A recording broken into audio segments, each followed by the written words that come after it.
merged with the series. And so she dresses up and leads a revolution.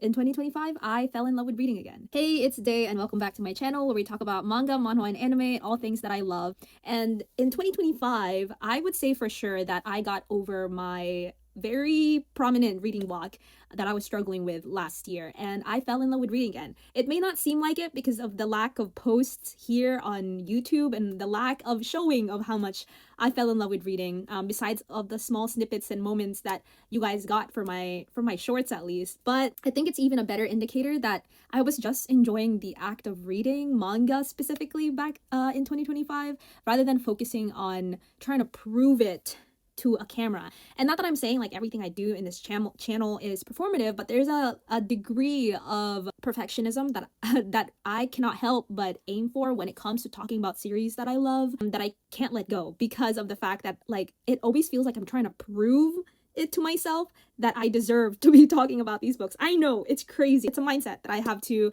work through, but because of what happened last year, because I didn't have enough time, at least as much time as I had the previous year to work on the channel, I just simply read, and that really took the pressure off. And more than that, I think finding a community was integral. And not that I'm saying I didn't find a community in this channel, but we are a small community and I needed something more. And I found that through another app. I don't know if I can mention it. And I'm not promoting it for reasons that the topics I speak about here on YouTube are quite curated and filtered for the very fact that I have a certain audience in mind. Meanwhile, on I just genuinely want to be as raw and as genuine as possible. And so everything there, I don't put too much filtering on. I don't script, and it's literally just me yapping. And there's more than manga content. Oh, I said the app. I'm gonna bleep it out. More than manga content over there. And that's kind of why I can't talk much about that. But because of that app, I found a community. I found a community that loves as much as I do. I found a community that reciprocates the energy that I have towards these series. And because of that, I fell in love with reading again. I wish I could say it's because like the series I've been reading were bangers, but it was because of community. And yes, there were ups and downs within all of that, but I found the community as perfect as it can be. And I'm enjoying it. I'm enjoying reading and discussing and sharing. And this kind of made me reflect of like, how do I want to proceed in 2026 about making videos, about reading manga, about sharing my love, especially like love mailing my favorite series. And the best answer that I could come up with is face to face, just like what I do on that account. Yes, it may not appeal to the algorithm, but we're going to slowly build it up. We're going to get the ball rolling, and I'm going to rebrand. Hi, welcome to the brand new 2026 day. Yay! And without further ado, I'm going to get to the point of this video, and we're going to talk about the 2025 series that changed my brain chemistry. And number one is the series Basara. I believe Basara was recommended to me by one of my live viewers, and I just want to say thank you. It has become one of my favorite series ever. I low-key want to collect the physicals, but I know it's out of print, so I kind of have to hold back on that. Now, what is Basara about? Basara starts off on a high. When I was reading this, I was on the plane, and like, you know, when you're on the plane, everything's like so quiet, but like, you know, like the classic image of a reader and they're reading like it's all quiet, and then there's just like intense action music playing in the background. As soon as I picked up this series, that was me. I was reading quietly, but then like in my mind, it was like dun dun dun dun dun. And like that's, I guess, my first impressions of this series. As soon as I started reading it, it starts off in a high. Sarasa, our main character, our main girl, is facing the aftermath of the attack of the Red King. The Red King wipes out her village, and part of the village is Sarasa's twin brother, Tatara. And Tatara is supposed to serve as the symbol of the child of destiny, that destiny that will free Japan in a way of like all the kingdoms. I'm not too clear on the political like terminology already. It's been like a whole year since I read it, since this is one of my earliest series that I read in 2025. But he's supposed to serve as this child of destiny, kind of like a beacon of hope everyone can look towards. And Sarasa, for her, she decides that I'm going to take the title of my brother and become that child of destiny. And so she dresses up as her brother, completely gets rid of her identity, and leads a revolution. I know, right? It's epic. Like immediately when I was reading this, I was like, whoo, well, first impression, I'm just like, what is happening right now? I don't understand. So I've had to like reread a few times in the beginning, but as soon as it clicked, it was just binge from there. Like I could not stop reading it. The first week I was on vacation, I was like going around islands and I was like reading at the same time because I'm like, I want to know what happens next. It's a completely like action, adventure, plot, political intrigue, like driven series. I was just very like immersed into it. And I do know that the mangaka Yumi Tamura is a well-renowned mangaka, and all of her series, I would just put them all on in here, are well spoken about. And like, I went into this blind. I did not know that it came from such a like I guess prestigious titled creator, but it was proven right. I think more than the story itself, the cast is great. We have a cast of pirates in there that eventually get involved with Sarasa's like adventure. And we have also our Red King, Shuri. I haven't even talked about the relationship between Shuri and Sarasa. If you guys remember from my summary, the Red King is the one who wiped out her village. So Sarasa is adventuring around. She meets this guy in a cave, and they find solace in each other, within each other. And what she doesn't know is actually her enemy, and the one that basically uprooted her entire life. So the whole narrative, you're reading Sarasa go through this adventure, having more knowledge than Sarasa herself, and the irony throughout the whole like entire reading experience, it just like hangs over your head. Their relationship builds the more they meet up with each other, and their understanding of each other, and their goals in life and their motivations in life grow, and they grow closer together with that as well. And then you're just like losing hope more and more, because it's like everything is going to change when the truth comes out. And it's such a fun experience, guys. I cannot even begin to explain how much of an up and down roller coaster I went through because of this series, and because of that small added like tension that we have between Shuri and Sarasa. And what I love about the series the most is Shuri and Sarasa really stand independent of each other. Yes, they have a growing connection. Yes, they bonded together, but at the same time, they have such clear ideals. They have such clear arcs of growth that it just feels like they serve as much of a main character in the series. And again, I'm under summarizing this series. Actually, this series is so complex. It has so many world themes that it covers. It covers war. It covers the effects of war. It covers the desire for peace. And there's one character in here, I already forgot his name, but there's one character in here that has an arc that talks about it, and it's so prevalent. It's so prevalent in our world today. And I absolutely like, again, imagine I went into this series blind, completely blind. I did not know who the mangaka was. I did not know the time period that this series was written in. And it's such a timeless series. Like, this series will forever stay with me. It will forever linger, and I will forever come back to it. And I will always find something new to fall in love with it. And I guess I'll just reserve it to you guys to discover what this series has in store. And I hope that I didn't overhype it, and I also didn't under summarize it. And I would just say it's a great pickup. It can be picked up by almost anyone, I would say, regardless of who you are. Number 2. Now let's switch things a little bit and kind of switch genres, because I don't want to start out with like the heavy hitters right from the get-go. Of course, y'all know I will forever glaze it, unfortunately. Not unfortunately, actually proudly, I will forever glaze it.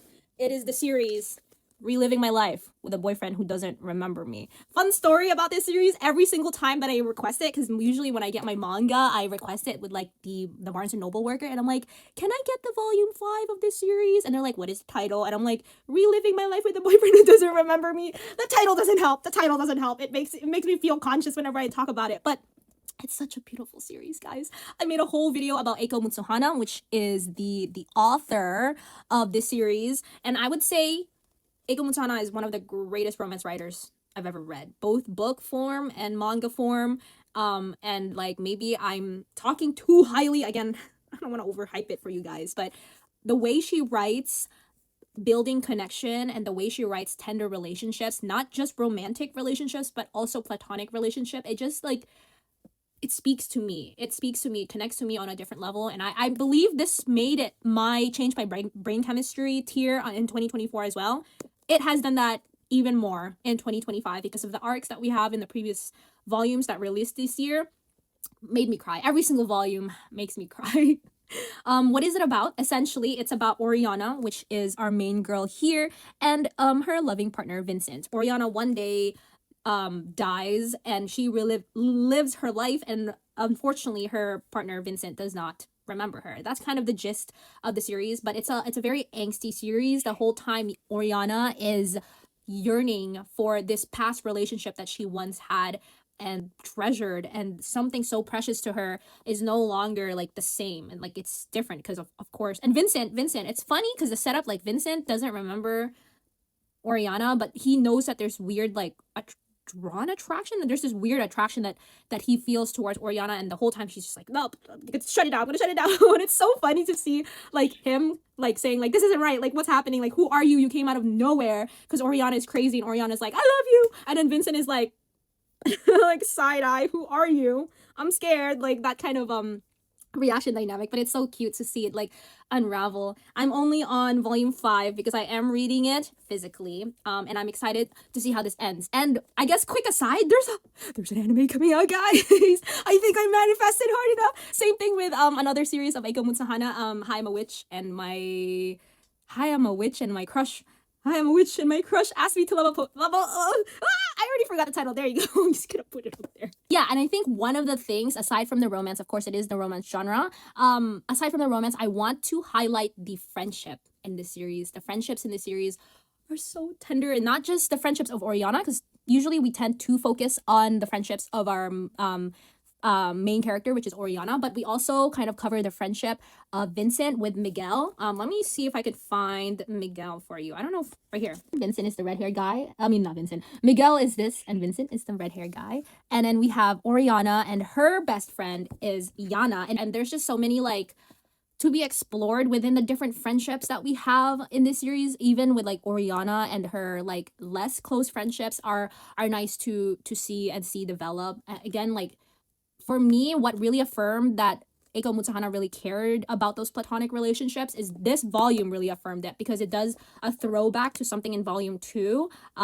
friendship related, and I'm just like, yeah, this is purposeful writing. I see the intent in writing, and I want to like applause Eiko Mutsahana for that. I love it. I feel like whenever I talk about this series, I start like glitching out, and all that can come out of my mouth is just like, I love it so much. Like if you are looking for a romance that is a little bit of angsty, a little bit magical, a little bit fantastical, and like I guess I'll show you like a few flip through of like the art in there. It's very beautiful.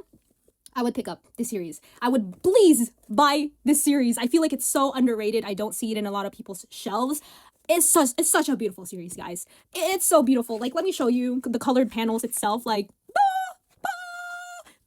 did that convince you enough? I hope it did. So that is my second series that changed my brain chemistry. Now our third series is Requiem of the Rose King. This series is set in England, and it centers around two warring houses. There's the House of Lancaster, which is kind of the OG ruler of England here, and the House of York. And as I'm hinting at, the House of York kind of takes over in the story, and then there's a constant struggle between these two houses for the throne, for power.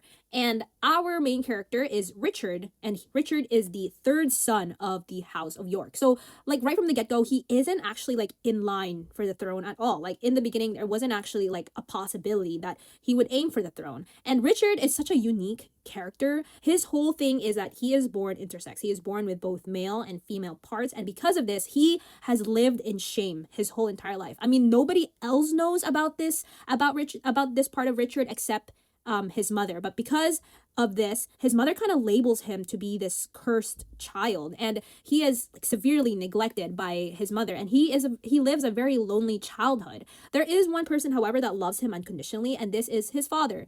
Albeit his father doesn't really know the truth about Richard, and his father is the epitome of what a ruler is. Like imagine a caricature of a king. That's kind of how you would imagine his father to be. His father desires the throne. His father desires to lead and wants a better country, essentially. And in order to do that, he's going to take over, and he's going to aim for that power. And because his father is the only one that gives him unconditional love, Richard kind of paints that as like the ideal person. Like Richard wants to be that as well. And this is kind of like hinting at what Richard is destined to do, which is eventually vie for the throne, even though he is the third son. And as we follow Richard kind of ascend to the throne, the most interesting part about this manga is how the atmosphere and the mood changes from the beginning to the end. And as Richard ascends to the throne, his sanity and the whole series sanity also descends. Like there's this interesting inverse relationship in the story, the whole narrative within that. And also the cast of characters, what I love about this series there's no likable characters at all. I just want to say from the get-go too, please do look up the trigger warnings about this series, because it is a very heavy series by the end of the series, because everything is like so crazy, so intense. Like, I could not sleep after reading the series. I'm a very sensitive person, and I really should have looked up the trigger warnings, but of course within that trigger warnings there is going to be a little bit of spoiler, so it's up to you guys to look that up. So yeah, the characters, they're all morally gray, but they're all very realistic. Like, I can see where they're all coming from when it comes to like being rulers in the kingdom. And I guess what I like the most about them is that they all represent a decision Richard could have made. I don't want to get too much in detail who the characters are, because it does like go into spoiler territory, but like, I guess I'll talk about what they stood for. So like, throughout the whole series, Richard is given different choices to make against the throne. Like, in the beginning, like, we're not expecting Richard to vie for the throne, but once we get the ball rolling, once the seed is like planted in Richard of like, yes, I'm gonna go for the throne, each character kind of builds upon that resolve that he has. So like, for the first character that he makes a decision over, do you want to be a shepherd and live a peaceful life and not even go for the throne, or do you want to go for the throne? And so Richard makes his decision. And then the next character, do you want to settle down, have a normal family, have a wife, and just be married off, or vie for the throne? And so Richard makes his decision. And then eventually, like, there's this one character that's like kind of a silly like side character. You'll see when you read the story, but eventually it leads up to the point of like, Richard has this ultimatum of like, this is your final chance. Do you want to be loved as who you are and be with this person that knows your true identity, that knows everything about you, and you can just run away from everything, run away from the chaos, run away from the political warring, or go for the throne? And Richard makes his final decision to go for the throne. And by the end of the series, you're just absolutely broken, and along with Richard, you're just absolutely heartbroken about the decisions that Richard made, about what led Richard to make those decisions. And like, I love it because at the end of the day, even if it is such like a jarring series, I understood where Richard was coming from. I understand his desire for love. I understand his desire for approval. I understand for his desire for belonging and what led him to make those decisions in the moment. It is such a beautiful series, guys. If you can take a heavier series, if you can take a little bit more darkness and sadness and a little bit more gore, I would say like, this is a great series to pick up. It is such a fast-paced series. There is like, how many volumes are there? Don't quote me on this. There is about like, I guess 17 volumes in there. I might be wrong. But it doesn't feel like a long series at all. It just, again, I binged it in 2 nights. It's the fastest I've ever binged a series this year. And like, forever, I will forever love it. Oh, it's so good. It's so good. I love Requiem of the Rose King. Now, number 4 is a series that I usually wouldn't pick up. It is outside of my genre and like usual like demographics that I would pick up, which is the series Hat Atelier. It's so good. It's so good. How do I even begin starting to talk about this series? This is one of the series that it like overwhelms me so much of how much I love it that I cannot like Basara, like I cannot even begin to like summarize it to you guys. So our story centers around Coco right here, our main character, and she is just a normal villager.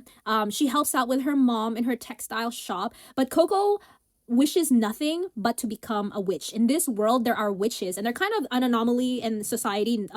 They practice magic, but they also help out the citizens. Like, the citizens depend on them a lot, and Coco is just like, I want to be that. I want to be a witch. But there is no way a person could ever be a witch. You have to be able to kind of already be practicing magic in order to be a witch. But Coco, all of a sudden, one day, gets pulled into the world of witches and discovers the secret of becoming a witch. And because of that, she has to be taken into the world and the society of witches in order to spare her. Essentially, because like there's no way to exist as a normal person once you learn the secrets of being a witch. I hope that I was able to give that justice, but more than the story, guys, the art is so beautiful. I feel like that's a common sentiment for every Hat Atelier like review. If you ever have seen like the series like being talked about everywhere, at least to me, it was introduced to me with that exact premise. Like, my friend who is an artist knows I'm an artist and was like, you have to pick up the series. Like, if you are even just an art appreciator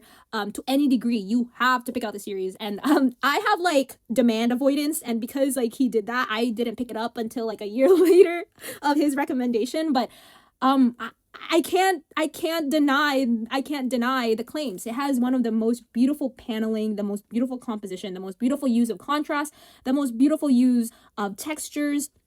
It's such a beautiful series, guys. But more than the art, more than the story, the relationships in this series, again, this is going to be a repeating pattern with what I love in series. I love platonic love. It is one of the most beautiful forms of love that doesn't get talked about and that isn't as valued as much, at least from like my experiences with discussions of love. But everything in this manga just like shows that so well. Coco's relationship with her fellow witches, Coco's relationship with her mentor Kifri, which is right here on the back cover. It's so beautiful. It's done so well. And more than the relationship, this also has a lot of commentary on society and how certain underprivileged people are treated, how privilege forms how you act in society, and like essentially being a witch is a privilege, being a witch is an advantage in this world. And it covers so well of like how that plays a role within each character and how differently each character handles that responsibility, and like Coco really discovering and kind of growing out of that naive mindset that she once had towards the witches. Like this is one of those series that I have written like essays and essays and essays upon. I just haven't like published it. I do hope to publish them on this channel over time. And there is also an anime coming out with this series this year, 2026. I believe it was set to release in 2025, but it was pushed back for production circumstances. And I am so excited for this series to get the flowers that it deserves, because it's such a great series, guys. For all ages and all kinds of people, I would say like can pick up the series like forever. I don't have the whole collection yet. I only have the box set, but it's so good. It's so good. I just want to like merge with the series. And imagine this doesn't have a romance. A romance girly reading out of her genre. It's so good. It's so good. It's so good. It's so good. So good. And totally out of topic, I found my husband through the series as well. He's my new husband, guys. Anyways, I need to stop or else I will like forever keep on talking about this series. Now for our final series, of course, we have a fluffy read. What am I without my fluffy reads, guys? And that is the series Otaku Vampires Love Bite by Julieta Suzuki. Julieta Suzuki is actually the same creator as Kami-sama Kiss. So for those who are kind of like stuck within the nostalgic shoujo manga kind of preferences and taste for manga, I would say pick up Otaku Vampires Love Bite. And maybe controversial opinion, I am kind of loving this series like much more than Kami-sama Kiss. And what is it about? It is about our main girl Hina, and she is the epitome of an otaku. She loves a specific character who is a vampire over here. I forgot his name. Something Cross? Anyways, this character she loves very much and very dearly. One day she meets someone who looks exactly like that character, which is our male lead Mao here. I believe his name is Mao.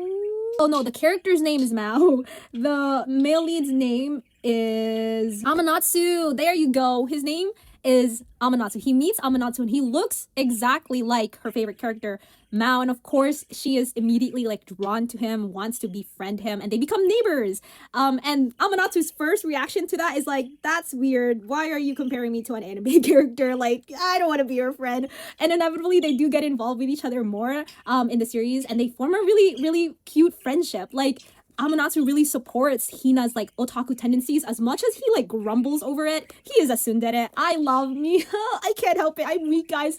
I love tsunderes. Like this scratches all my like my cravings for like a tsundere story. And it is written so well. Like I feel like Hina shines so much in the series, and I love it when our main character is like the main focus of the series and really shines and like is really charming. And so like Hina is one of my favorite main characters. Hina is so relatable, like in all like otaku-ness, in all fangirlingness, in all like just the way she like holds dear of the things that she's interested in. I'm just like, that's so real, that's so me.